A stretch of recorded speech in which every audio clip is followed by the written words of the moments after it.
continue avec notre sujet, notre thème que nous avons abordé la dernière fois sur la foi et ses exigences. La foi et ses exigences. Il est important de savoir que la foi doit marcher avec certaines choses. La foi en Jésus-Christ. L'apôtre Pierre nous dit dans son deuxième épître, son premier chapitre, le verset 5, il est écrit faites tous vos efforts pour joindre à la foi. Et puis on continue une liste. On parle de vertu, on parle de la patience, on parle de plusieurs choses. Et nous avons essayé de développer, nous avons développé, j'avais dit, de points que nous appelons les exigences de la foi. Nous avions dit, pour ne pas tout reprendre, nous avons tiré ce que nous appelons une définition de la foi, qui est dans l'épître aux Hébreux, le chapitre 11, le 6e verset, dans la partie B, dans sa partie B, où il est écrit la foi est une démonstration de choses qu'on ne voit pas. Donc par la foi, nous démontrons la puissance de Dieu. Par la foi en Jésus-Christ, nous démontrons la puissance de Dieu. Nous démontrons au monde que réellement il y a un Dieu dans les cieux, qu'il y a un Dieu qui a créé toutes choses et que ce Dieu-là existe, est réel, est vrai, véridique alors. Alors celui qui marche avec ou par la foi, ou avec celui qui est porteur de cette foi, est aussi dans l'obligation d'avoir certaines choses qui lui sont obligées par cette foi. Sinon, il est possible que cette personne se retrouve embourbée dans des situations auxquelles il ne saura pas s'en sortir, pensant que c'est au nom de la foi, c'est la foi qui a échoué. Et or, ce n'est pas la foi. La foi en Jésus-Christ, la foi en notre Dieu, le Créateur de toutes choses, ne peut jamais échouer.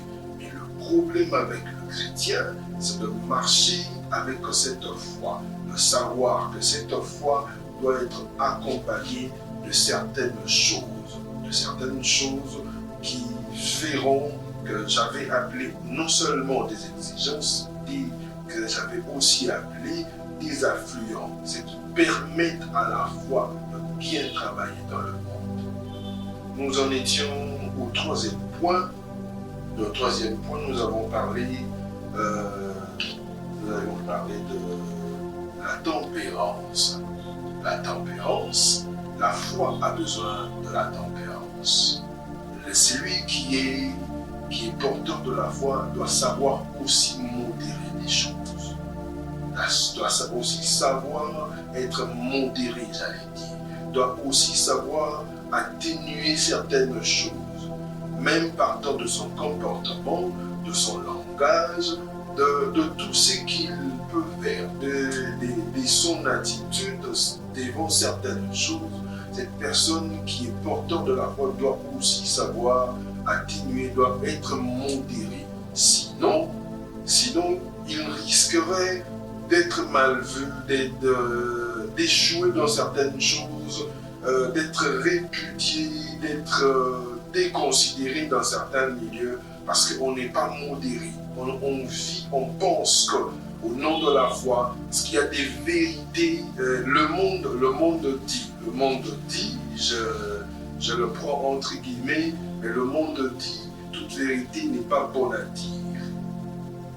Et ici, la tempérance exige, la tempérance demande, quand on marche avec la foi, et la tempérance qui doit accompagner la foi, donc la personne qui est censée dire la vérité doit aussi savoir modérer certaines choses. Je ne suis pas en train de parler du mensonge ou d'encourager des gens à mentir ou à cacher des vérités. Mais il y a un temps pour toutes choses. Il y a des choses même Dieu, même dans notre marche avec Dieu, si vous avez déjà expérimenté cela, Dieu ne nous révèle pas toutes choses à la fois. Dieu nous emmène à la maturité. Il y a des choses que Dieu nous révélera, ou Dieu nous a révélé au début de notre marche chrétienne, au début de notre foi. Et il y a des choses aussi que Dieu, plus nous avançons avec lui, Dieu nous le révèle aussi. Parce qu'en fait, il trouve que nous sommes en mesure de supporter ou de porter certains poids. C'est pour ça que Dieu nous l'accorde. Donc la modération est très importante dans la vie d'un porteur de la foi. La quatrième chose que nous allons aborder aujourd'hui, il est question de la patience. Il est question de la patience. La patience ici n'est pas seulement perçue comme être large. C'est pas seulement question d'être large, de savoir seulement attendre, mais c'est aussi question de savoir supporter même les adversités, supporter des choses qui sont incommodes, des choses auxquelles dans un temps normal, avec une nature ancienne, avec une nature qu'on avait avant de recevoir Christ, avant de devenir porteur de la foi, on ne pouvait pas supporter. Parce que quand on marche avec la foi et qu'on n'est pas patient, c'est ce qui produit le découragement. On a la foi, mais on peut penser que Dieu ne nous entend pas, Dieu ne nous écoute pas, parce qu'il nous manque la patience. On ne sait pas. De fois aujourd'hui, les chrétiens ont tendance à se plaindre parce qu'il y a beaucoup de combats dans sa vie. Certains même arrivent au niveau de dire « Dieu, jusqu'à quand mes ennemis seront toujours là? Pourquoi est-ce que tu n'extermines pas mes ennemis ?»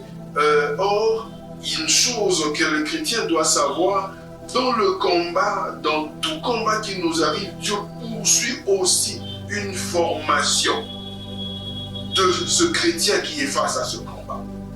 Le combat spirituel, la bataille avec les esprits, quand on est face à un combat spirituel, il y a un objectif. Voilà pourquoi la Bible dit tout concourt au bien de ceux qui aiment Dieu.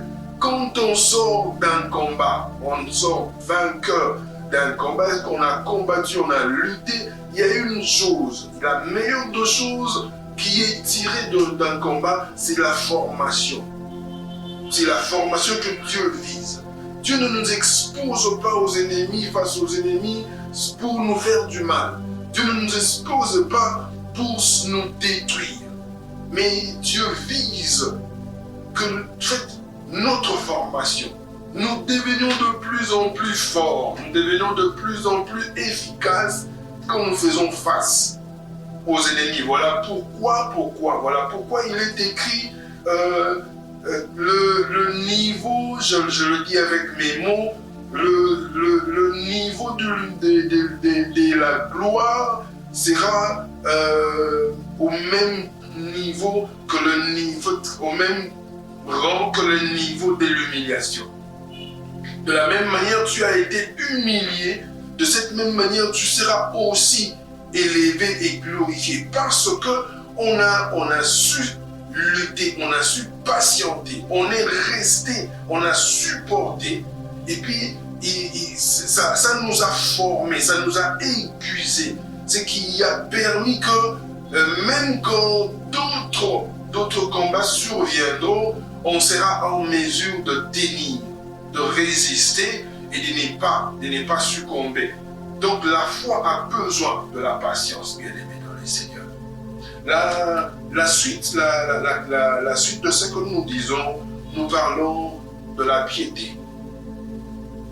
Un enfant de Dieu, un porteur de la foi en Jésus-Christ, sans piété, en fait, je dirais, a déjà échoué.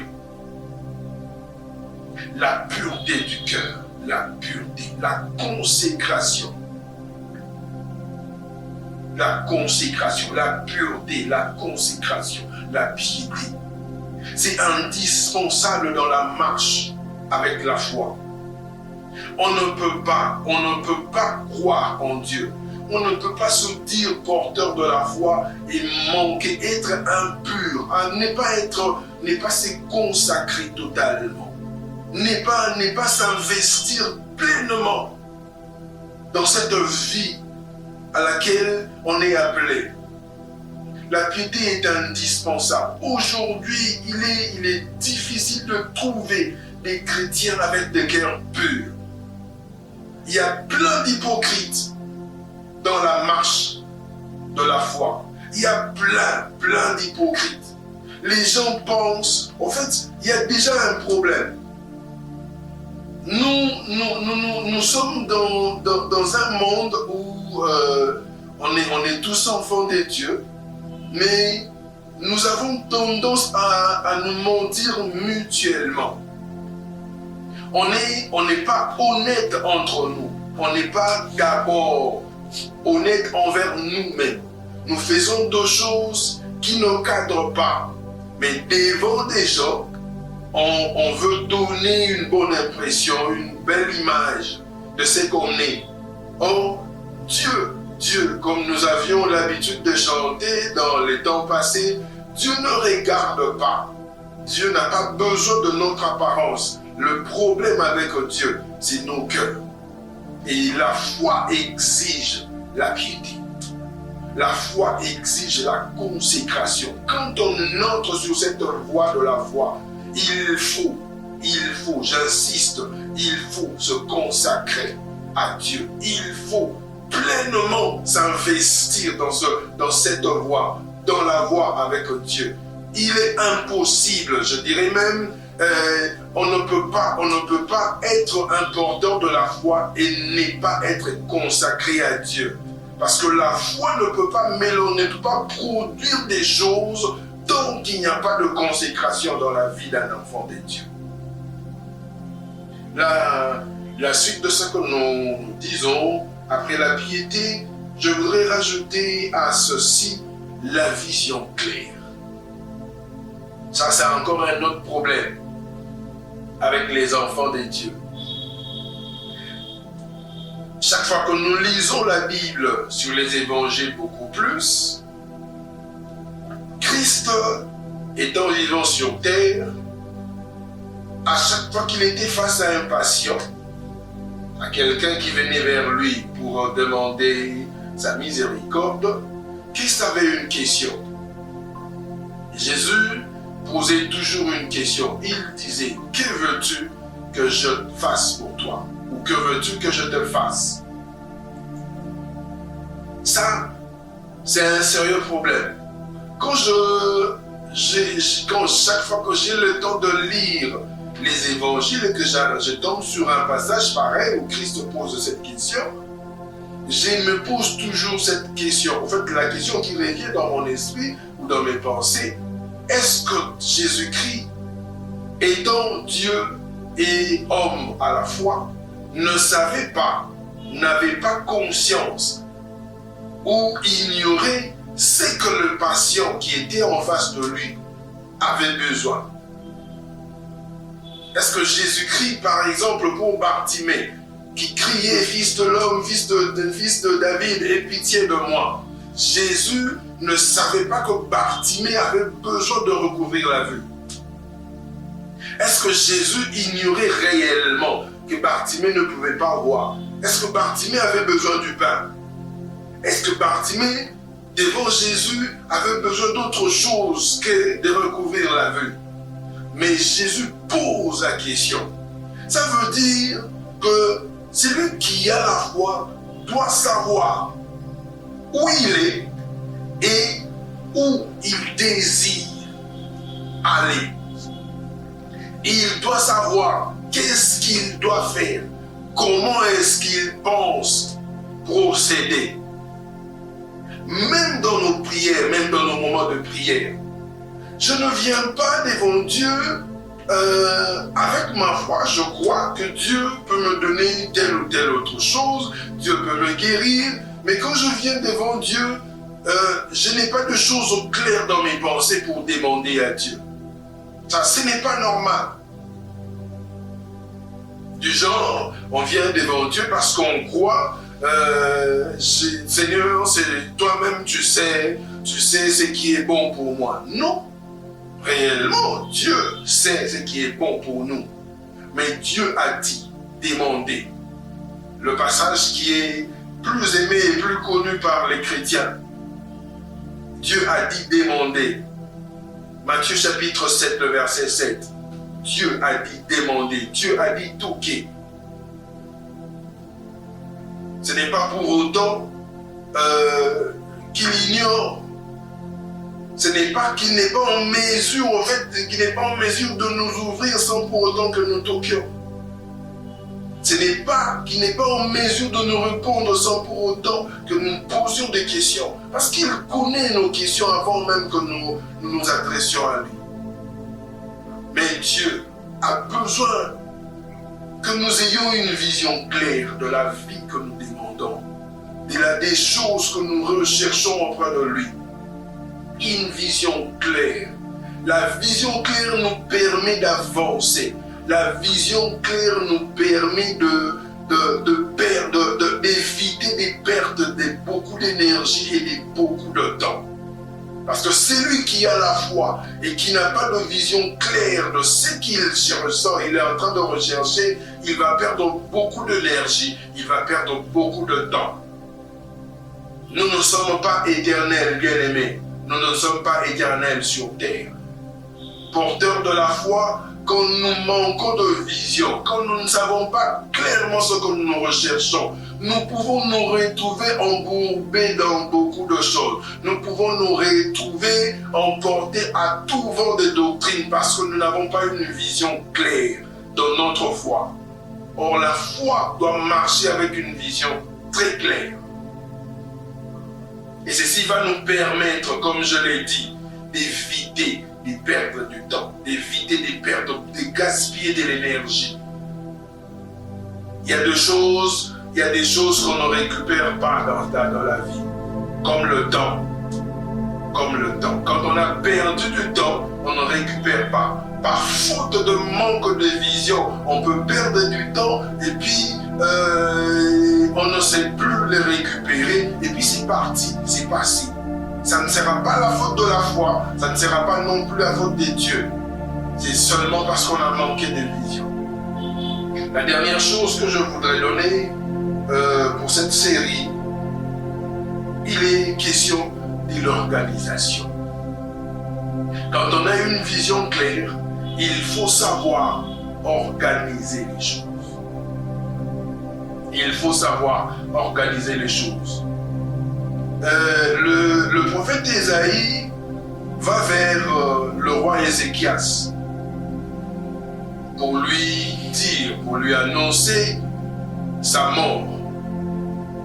Et dans les paroles que Dieu lui a dites, Dieu dit à Ézéchias de mettre de l'ordre dans sa maison.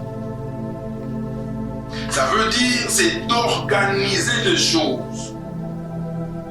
Si les choses n'étaient pas organisées, il faut les organiser pour ne pas laisser du désordre dans la vie de beaucoup de porteurs de foi, de beaucoup d'enfants de Dieu.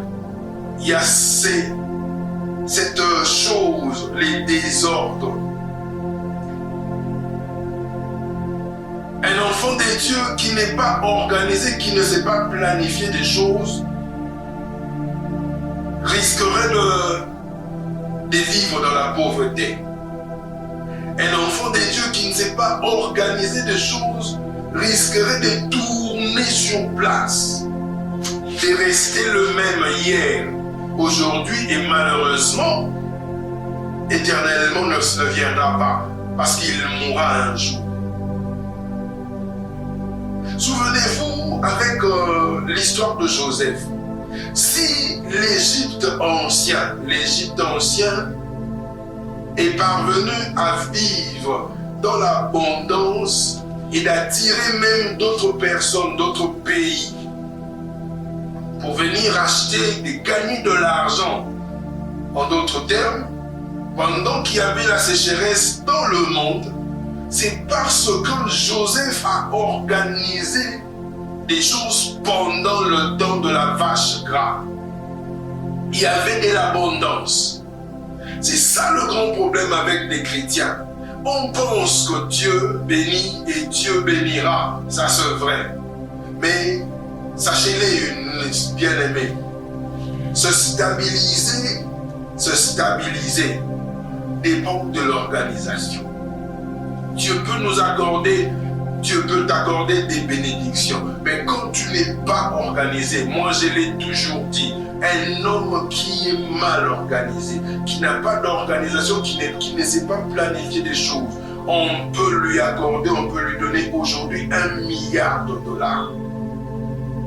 Mais par manque d'organisation, après des années, on va encore retrouver cet homme dans la pauvreté, dans la misère. Parce qu'il n'y a pas de planification, il n'y a pas d'organisation. Dans toute la vie d'un enfant de Dieu, pour réussir, pour que ta foi en toi t'amène à des grandes choses, il faut savoir planifier les choses. La foi n'est pas bête. La foi est intelligente. La foi réfléchit. Ce n'est pas du réalisme. Mais celui qui a la foi doit être intelligent. La foi n'est pas la folie. La foi, ce n'est pas la folie. C'est ceux qui se perdent, qui trouvent que les œuvres de la foi, c'est pareil à la folie. Mais la foi n'est pas du tout la folie. La foi est intelligente, la foi est organisée. Jésus-Christ est venu sur terre. Il a travaillé pendant un temps bien établi. Il a accompli sa mission. À la fin, il a rendu compte. Parce qu'il y avait une organisation. Il a dit, Père, tout ce que tu m'as donné, je les ai gardés. Seuls les fils. Ça c'est la preuve d'une organisation dans un ministère, une planification dans un travail. Christ est le modèle parfait de tout ce que nous pouvons chercher à faire, de tout ce que nous pouvons chercher à accomplir dans cette marche de la foi. Bien-aimé dans le Seigneur, la foi a des exigences. C'est lui qui marche seulement avec la foi. L'apôtre Pierre dit, fournissez des efforts, faites tous vos efforts. Ça veut dire que c'est un travail. Et puis ce travail n'est pas facile, ça exige beaucoup d'efforts. Il a dit tous vos efforts, ça veut dire réunissez des énergies pour joindre à votre foi. Sinon, la partie qui précède, qui dit dans le monde, il y a la corruption, avec tout son ensemble, va détruire ta foi et va emmener ta foi à échouer. Alors que Dieu, en qui nous avons cru, n'échoue jamais. Il n'a jamais échoué dans le passé, il n'échouera jamais. La foi a des exigences. Que Dieu vous bénisse. C'était le pasteur David.